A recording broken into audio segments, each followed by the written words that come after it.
नमस्कार, मैं सतीश मेहरा। साथियों, कहते हैं कि पहली बार जो व्यक्ति गलती करता है उसे अनजान मान लिया जाता है।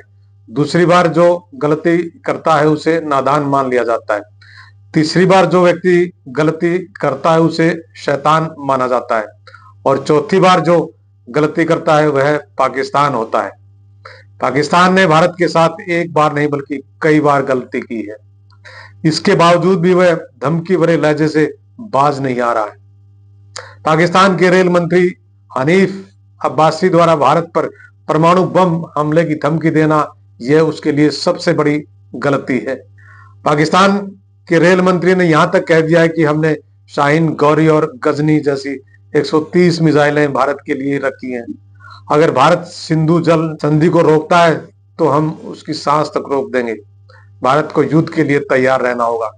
पाकिस्तान ने भारत परमाणु हथियार सजाने के लिए नहीं रखे, बल्कि उनके सारे हथियारों और मिसाइलों का निशाना भारत की ओर है। इसके बावजूद भी भारत बहुत सहनशीलता और संयम से काम ले रहा है। देश सदैव शांति का दूत रहा है। पहलगाम की दर्दनाक घटना में इतना दर्द देकर और इसके बाद भी भारत को निरंतर उकसाने का काम पाकिस्तान निरंतर कर रहा है। दूसरी ओर भारत के प्रधानमंत्री नरेंद्र मोदी ने रविवार को अपने मन की बात कार्यक्रम में कहा कि हमले की तस्वीर देखकर हर भारतीय का खून खौल रहा है। वह भारतीयों को विश्वास दिलाते हैं कि इस हमले के दोषियों और साजिश रचने वालों को कठोर से कठोर जवाब मिलेगा। भारत की ओर से कूटनीतिक शुरुआत हो चुकी है। पाकिस्तान के खिलाफ भारत का सबसे बड़ा फैसला इंडस वाटर ट्रीटी को सस्पेंड करने वाला माना जा रहा है।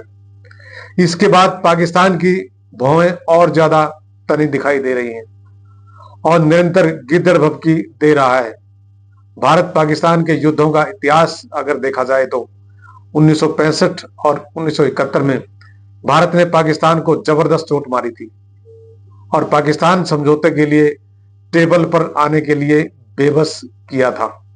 1972 में शिमला समझौते में पाकिस्तान के राष्ट्रपति जुल्फिकार अली भुट्टो समझौते के लिए शिमला आए और तत्कालीन भारत की प्रधानमंत्री इंदिरा गांधी के समक्ष घुटने टेक कर समझौता किया था। इसके बाद पाकिस्तान कई हरकतें कर चुका है।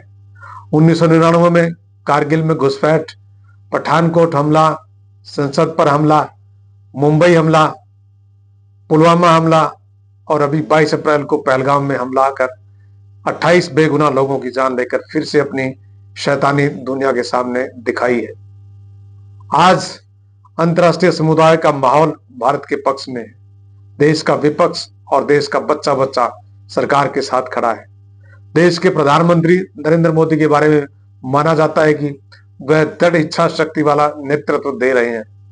देश के लोगों को भारतीय नेतृत्व से पूरी अपेक्षा, भरोसा और विश्वास है कि भारत पहलगाम का कठोर से कठोर जवाब देगा।